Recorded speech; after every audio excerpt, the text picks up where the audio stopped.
bikes are really fast, even by today's standard, lightweight, bulletproof, and they can take a ridiculous amount of abuse. My RM100, I rode the wheels off of that thing, tanks of gas every day.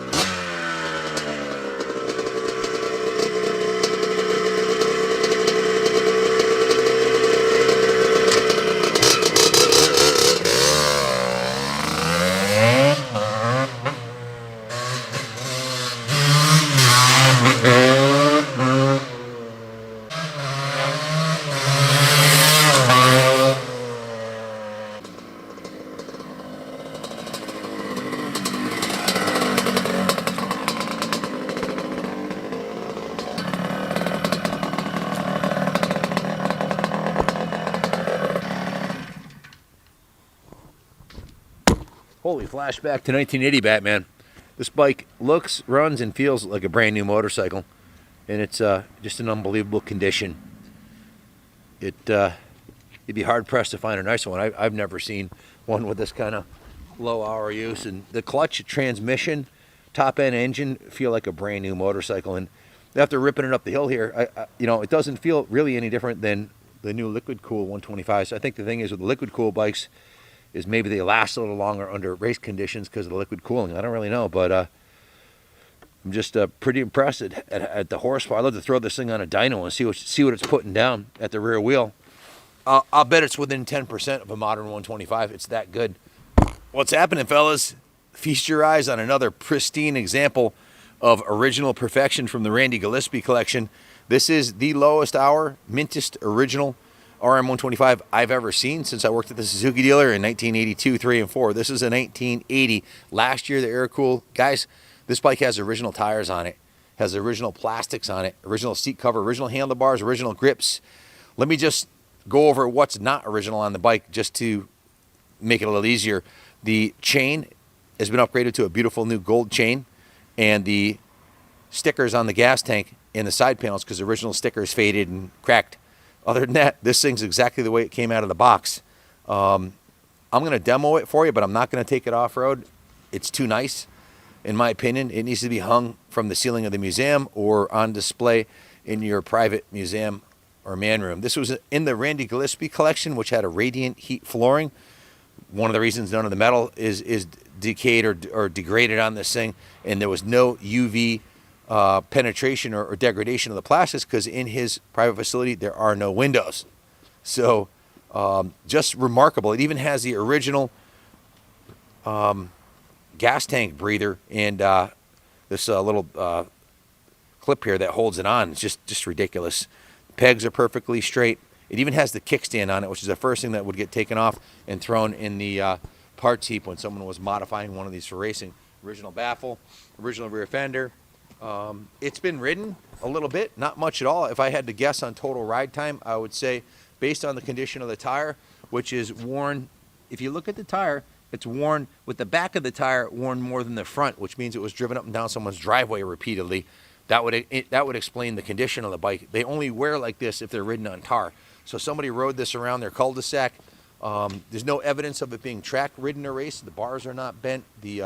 Kyle was mentioning earlier that the bottom of the forks, the brake stay, the pegs, it's just something that looks like somebody rode it up and down their street a few times and parked it, and then Randy bought it and put it in his collection. So remarkable, remarkably nice. Last year the air-cooled, last year the twin shock survivors, and they're only original ones. I've seen lots of restored ones, but never one like this in original mint condition, original rims, everything, just pristine, and it runs perfectly too. We did go through the gas tank, clean and rinse that. I'll grab the work order so I don't speak out of turn, but you boys want to add something about this class? Yeah, we have a picture of Jeff Castine jumping one of these in 1980. He jumped 3 cars and over 50 foot past that to flat. He said he did it 12 times, but that was basically the fate of all of these. Ridden off-road, smashed, ridden by absolute hooligan wildmen like Jeff Castine. So here we go here.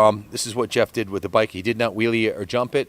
We did not allow him, although he would have loved to, but this one's too nice. None of us have taken this thing out and opened her up, but it had the full carb service and gas tank cleaning. The airbox was cleaned out, installed the brand new air filter. The original one had degraded in quality from 40-something years. It's just foam. So Again, drain and clean the fuel tank. The transmission oil was serviced and replaced with Maxima transmission oil.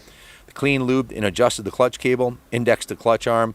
Clean, lubed, and adjusted the front brake cable. Clean, lubed, and adjusted the throttle cable. Clean, lubed the throttle cable in housing. Installed the new chain. It's a Pro Taper, by the way. No cheap China stuff on here. It's a top-of-the-line Pro Taper 520 gold chain.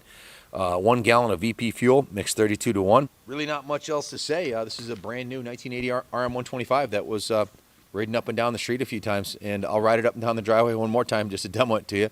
But it's going right in the museum where it belongs. You can see the original exhaust. Looks like it just came out of the box, as does the rest of the bike. So just a pristine example. Guys, this is the epitome, the high water mark, the pinnacle of air-cooled two-stroke Suzuki bikes. They were winning national championships on these bikes in the day, and they haul ass. The suspension, the motor, the clutch, tranny, everything on this thing's on point, man. It doesn't get any better than this. It's too nice, really, to be taken out and beaten up. It really needs to be on display somewhere. We'll drain the fuel out, fog the carb in the cylinder, and it'll be ready for another 40 years of storage in a museum space. Or if you want a bike to race right out of the box, put some new knobbies on this thing, and it's ready to go to the line in the 80s class. Anywhere in the world, this thing would be competitive in ARMA racing. If you have any questions that we haven't already answered, or any comments, please put a comment in the section there. If you haven't hit the like and subscribe button, please do. This bike will be for sale on the kaplancycles.com. Link to our eBay auctions probably in a couple days here. It's Monday. It'll be up by Tuesday or Wednesday. So if you want a bike to put under the tree, one that it has no excuse, beautiful, classic, investment quality two-stroke, buy this bike. You're not going to find a nice one. Thanks for watching. And as always, God bless America, land of the free, home of the brave.